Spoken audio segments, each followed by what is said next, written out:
Good day, everyone. Good day, Andrew, Natalie, Nathan, Mason, Lydia, Catherine. Good day, all of the family. Here we are on the last one. Come look with me in Drawing Art with Children. It is the last of this particular book. We've gone through and looked at a lot of different pictures, all of these, and now we're down to Pablo Picasso, Maya with a doll. So let's turn to the very, very back, because that's where it is. It's the very last one. And this is the picture. Pablo Picasso is the artist, and he painted Maya with a doll, 1938. It was with oil. And so we're going to look at this just a little bit here. And I am going to read to you what it says on this side of the page over here while you look at this side of the page. Maya with a Doll was painted by the same artist as Le Gourmet. Do you remember that painting? That was the last one that we did over here. And this was the artist, Pablo Picasso. And he painted this one right here. And so he painted this one too. Would you like to know that by looking at the, would you know that? Let's start all over. Would you know that by looking at these two pictures? Look at this one, and now look at this one, and let's look back at this one. Do they look like they were painted by the same person? Okay, so now the question is, which do you like better? Do you like this one, Maya with her doll? Or do you like this one with a girl and a bowl at the table? Which one do you like better? Now the question is why? Why? So you think about that a little bit. All right, so let's come to this one and look at it. How many circles can you find? Oh, I love to do this. Let's see if we can find circles. Well, there's the head here is a circle. That's one. All right, the eyes, those are circles. There's a 2 and 3. Here's some circles. 1, 2, 3. There's some circles. Okay, there's some circles there. Now, how many half circles can you find? Okay, so a half of a circle. Let's see if we can find a half of a circle. Okay, here in her head, that's a half circle. And the top of her hat, that's a half circle. Oh, and here on the bottom of her shoe, that's a half circle. You found any more? Oh, excuse me. Here we go. That's a half circle with her knee. All right, now let's look again. That's what's next. How many squares can you find? Oh my, that might be difficult. Let's see what we can find. Can we find a square? That's sort of a square in the shoe. It's a little bit, but close. These are squares up in the ribbing here. There's squares up in there. Now, how many rectangles can you find? A rectangle. Let's see. All right, in the socks, each of those stripes is a rectangle. That's all a rectangle right there. There's some rectangles here in the ribbing. How about triangles? We don't want to miss the triangles. Look, that's a definite triangle right there. Definite. Point right to it. Definite. There's a triangle right there. There's a triangle right there. This imaginative style of painting presents subjects from more than one view. If you look carefully at somewhere near you, let's just put him out here. Okay, you're looking directly at him from the front. All right, that's how you're doing that. You look straight into a person's face normally. If you look at the profile, you're looking at the side of a person's face. So if you look at this child in this painting, part of the face is looking straight at you, like that eye, and that nose is straight up, but it's also, her head is turned.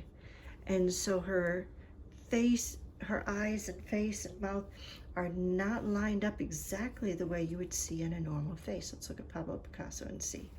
See, his two eyes are right there, and his nose and his mouth.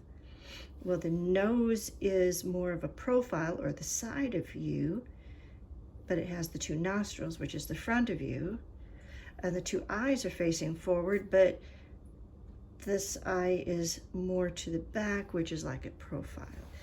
Very, very, very interesting way of painting. Can you sit with your legs and feet like this particular person is sitting? Try it once. Just try.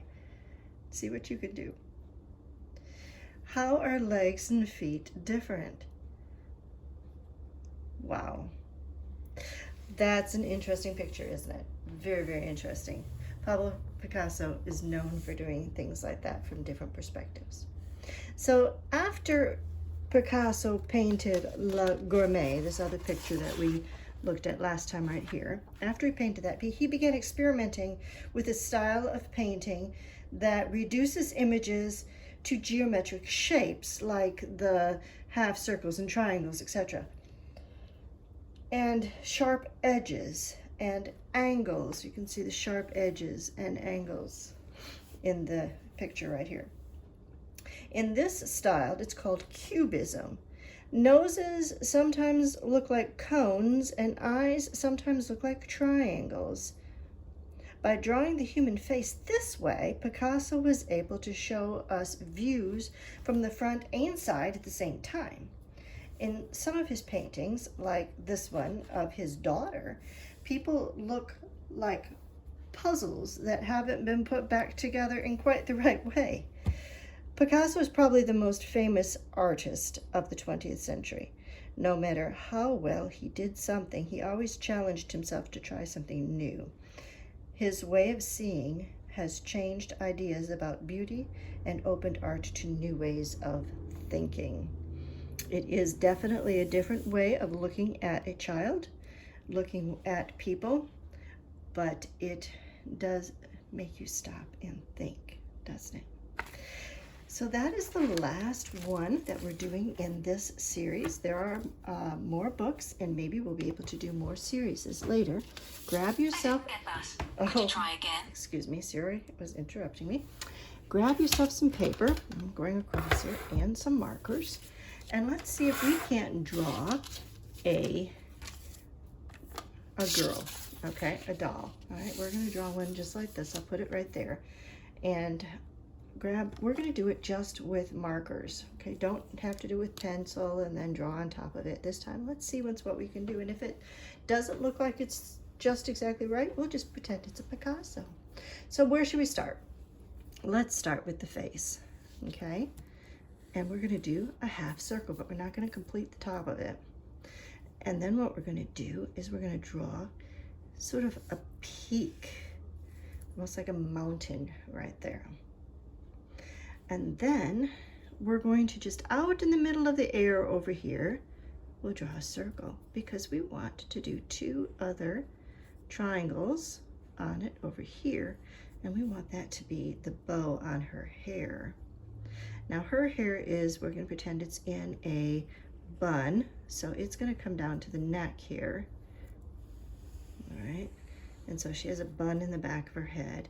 Let's give her a smile and some eyes so that she's just ready to go and meet the day. But what do we need? We need a body. So we're going to go down and make a triangle, but I'm not going to finish the bottom of the triangle because I need to do two circles or ovals down here for feet, and then we can finish the triangle.